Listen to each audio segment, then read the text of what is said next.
Hello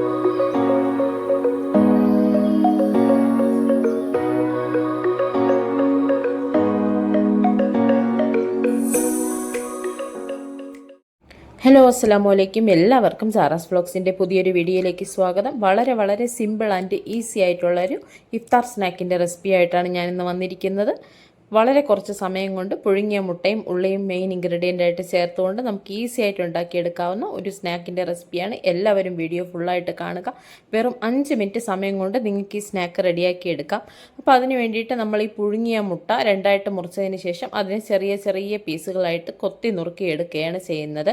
നിങ്ങൾക്ക് great ചെയ്തെടുക്കണമെങ്കിൽ അങ്ങനെ ചെയ്തെടുക്കാം. ഞാനിതിപ്പോൾ ചെറുതായിട്ട് കൊത്തി നുറുക്കി എടുത്തിട്ടുണ്ട്. ഇനി നമുക്ക് ഈ കൊത്തി നുറുക്കിയെടുത്ത ഈ മുട്ടയെ ഒരു ബൗളിലേക്ക് മാറ്റാം. അതിനുശേഷം നമുക്കിതിലേക്ക് നമ്മൾ അരിഞ്ഞു വെച്ചിരിക്കുന്ന 2 സവാള, 5 കോഴിമുട്ടയ്ക്ക് ഞാൻ 2 വലിപ്പമുള്ള സവാളയാണ് ചേർത്ത് കൊടുത്തിരിക്കുന്നത്. ഇതിലേക്ക് ചേർത്ത് നമുക്ക് കൈകൊണ്ട് നന്നായിട്ടൊന്ന് മിക്സ് ചെയ്തെടുക്കാം. വീഡിയോ കാണുന്നുണ്ടെങ്കിൽ വീഡിയോയ്ക്ക് ഒന്ന് ലൈക്ക് ചെയ്തേക്കണേ. ചാനൽ സബ്സ്ക്രൈബ് ചെയ്തിട്ടില്ലാത്തവരാണെങ്കിൽ ചാനൽ ഒന്ന് സബ്സ്ക്രൈബ് ചെയ്തേക്കണേ. ഇതിലേക്ക് നമ്മളൊരു 3 ടേബിൾ സ്പൂൺ കടലമാവ് ചേർത്ത് കൊടുത്തു. ഒരു 2 ടേബിൾ സ്പൂൺ കോൺഫ്ലവറും ചേർത്ത് കൊടുത്തു. നല്ല ക്രിസ്പി ആയിട്ടാണ് നമ്മൾ ഇതിലേക്ക് കോൺഫ്ലവർ ചേർത്ത് കൊടുത്തത്. അതുപോലെ തന്നെ ഒരു 3 പച്ചമുളക് വട്ടത്തിനരിഞ്ഞതും നമ്മളിതിലേക്ക് ചേർത്ത് കൊടുത്തു. ഇനി നമുക്കിതിലേക്ക് ആവശ്യത്തിന് ഉപ്പ് ചേർത്ത് കൊടുക്കണം. ഈസി സ്നാക്കിൻ്റെ റെസിപ്പി ആരൊക്കെയോ ചോദിച്ചിരുന്നു. അപ്പോൾ എല്ലാവരും വീഡിയോ കണ്ടിട്ട് ട്രൈ ചെയ്ത് നോക്കുക. ഇനി നമുക്കിതിലേക്ക് ചേർത്ത് കൊടുക്കേണ്ടത് ഒരു 1.5 ടീസ്പൂൺ മുളക് പൊടിയാണ്.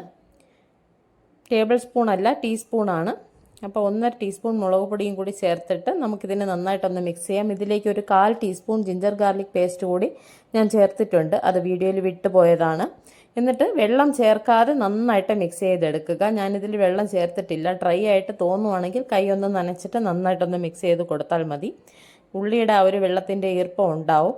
ഇനി നമുക്ക് എണ്ണ ചൂടാക്കാനായിട്ട് വെക്കാം. എണ്ണ നന്നായിട്ട് തിളയ്ക്കുന്ന നേരത്ത് കൈ വെള്ളം നനച്ച് കൊടുത്തതിന് ശേഷം ഇതുപോലെ ചെറിയ ബോൾസാക്കി നമുക്ക് ഓരോ സ്നാക്ക് നമുക്കിങ്ങനെ റെഡിയാക്കി ഒരു പ്ലേറ്റിലേക്ക് മാറ്റി വയ്ക്കാം. വളരെ എളുപ്പത്തിൽ ചെയ്തെടുക്കാവുന്നതാണ്. ഏകദേശം ഒരു 5-10 മിനിറ്റ് കൊണ്ട് നമുക്ക് ഈ ഒരു സ്നാക്കിൻ്റെ പണി കഴിയും. അപ്പോൾ ഇതിലും ഈസി ആയിട്ടുള്ള സ്നാക്ക് എന്ന് ചോദിച്ചാലില്ല. അത്രയും ഈസി ആയിട്ടുള്ള റെസിപ്പിയാണ് നിങ്ങൾക്ക് വേണ്ടി ഞാൻ ചെയ്തിരിക്കുന്നത്.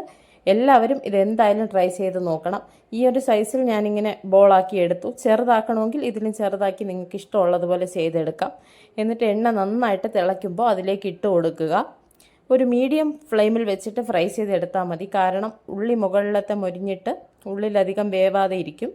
അതുകൊണ്ട് ഒരു മീഡിയം ഫ്ലെയിമിൽ വെച്ചിട്ട് ഇരുവശവും മറിച്ചിട്ട് നന്നായിട്ട് ഫ്രൈ ചെയ്തെടുക്കണം. അപ്പോൾ എല്ലാവരും ഇഫ്താറിന് ഈ ഒരു റെസിപ്പി ചെയ്ത് നോക്കുക. കാരണം വളരെ കുറച്ച് ഇൻഗ്രീഡിയൻസും അതുപോലെ തന്നെ വളരെ കുറച്ച് സമയവും കൊണ്ട് ചെയ്തെടുക്കാവുന്ന ഈ ഒരു റെസിപ്പി വളരെ സിമ്പിൾ ആൻഡ് ഈസിയാണ്. ചെയ്തതിന് ശേഷം നിങ്ങളത് കഴിച്ച് നോക്കിയിട്ട് ഉറപ്പായിട്ടും നിങ്ങളുടെ അഭിപ്രായങ്ങൾ പറയുകയും വേണം. അപ്പം നമ്മൾ ഇതിനെ നന്നായിട്ട് ഫ്രൈ ചെയ്തെടുക്കുന്നുണ്ട്. നമ്മുടെ സ്നാക്ക് ഒരു വശം നന്നായിട്ട് ഗോൾഡൻ കളർ ആയിട്ടുണ്ട്. ഇനി നമുക്കിതിനെ മറിച്ചിട്ട് കൊടുക്കാം. ഇതിനൊപ്പം നമുക്ക് കെച്ചപ്പോ ഗ്രീൻ ചട്നിയോ യൂസ് ചെയ്യാവുന്നതാണ്. ഗ്രീൻ ചട്നിയുടെ റെസിപ്പി നമ്മൾ ബീഫ് ഷീഖ് കബാബിൻ്റെ റെസിപ്പിയുടെ വീഡിയോയിൽ ഗ്രീൻ ചട്നി ചെയ്തിട്ടുണ്ട്. അതിൻ്റെ ലിങ്ക് ഞാൻ ഡിസ്ക്രിപ്ഷൻ ബോക്സിൽ കൊടുക്കാം. ഈ ഇഫ്താർ സ്നാക്കൊക്കെ ചെയ്യുമ്പോൾ നമുക്കതിനൊപ്പമൊക്കെ ഗ്രീൻ ചട്നി നല്ലൊരു കോമ്പിനേഷനാണ്. അപ്പോൾ വീഡിയോ കണ്ടിട്ടില്ലാത്തവർ ആ വീഡിയോ ഒന്ന് കണ്ടു നോക്കൂ. അതുപോലെ തന്നെ നിങ്ങൾക്ക് ഇഫ്താറിന് ട്രൈ ചെയ്യാൻ പറ്റുന്ന സ്നാക്സിൻ്റെയും റെസിപ്പീസിൻ്റെയൊക്കെ വീഡിയോ ചേർത്ത് ഞാനൊരു പ്ലേലിസ്റ്റ് അപ്ഡേറ്റ് ചെയ്തിട്ടുണ്ട് ചാനലിൽ, ഇഫ്താർ സ്പെഷ്യൽ എന്നുള്ള പേരിൽ. അപ്പം നിങ്ങൾക്ക് അതൊന്നും എടുത്ത് നോക്കാവുന്നതാണ്. യൂസ്ഫുൾ ആയിരിക്കും നിങ്ങൾക്ക്. അപ്പോൾ നമ്മളുടെ സ്നാക്ക് റെഡി ആയിട്ടുണ്ട്. നമുക്കിനി ഇതിലെ ഒരു പ്ലേറ്റിലേക്ക് മാറ്റാം. എക്സസ് ഓയിലൊക്കെ ഒന്ന് മാറ്റിയതിന് ശേഷം നമുക്കിതിനെ സെർവ് ചെയ്യുന്ന പ്ലേറ്റിലോട്ട് മാറ്റാം. നമുക്ക് കാണുമ്പോൾ തന്നെ മനസ്സിലാവും നല്ല ക്രിസ്പി ആയിട്ടുള്ള രീതിയിലാണ് നമ്മളിത് ഫ്രൈ ചെയ്തെടുത്തിരിക്കുന്നത്.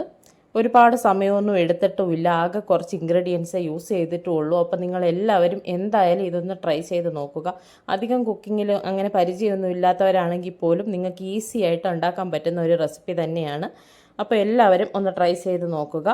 ഇനി നമുക്കിതിനെ ഒന്ന് ടേസ്റ്റ് ചെയ്ത് നോക്കാം എങ്ങനെയാണ് ഇതിൻ്റെ ടേസ്റ്റ് എന്നുള്ളത്. നമ്മളിപ്പോൾ കെച്ചപ്പിൻ്റെ കൂടെയാണ് ഇതൊന്ന് ട്രൈ ചെയ്യുന്നത്. പുറമേക്ക് നല്ല ക്രിസ്പിയും ഉള്ളിൽ നല്ല സോഫ്റ്റ് ആയിട്ടുള്ളൊരു രീതിയിലാണുള്ളത്. നമുക്കിത് ടേസ്റ്റ് ചെയ്ത് നോക്കാം. വളരെ നല്ല ടേസ്റ്റ് തന്നെയായിരുന്നു. അപ്പോൾ എല്ലാവരും ഇതൊന്ന് ട്രൈ ചെയ്ത് നോക്കുക. നിങ്ങൾക്ക് എൻ്റെ ഈ വീഡിയോ ഇഷ്ടമായിട്ടുണ്ടെങ്കിൽ എൻ്റെ ചാനലൊന്ന് സബ്സ്ക്രൈബ് ചെയ്യുക. വീഡിയോയ്ക്ക് ലൈക്കും കമൻറ്റും ചെയ്യുക. വീണ്ടും പുതിയൊരു വീഡിയോയുമായിട്ട് കാണുന്നത് വരേക്കും ബൈ. അസ്സലാമു അലൈക്കും.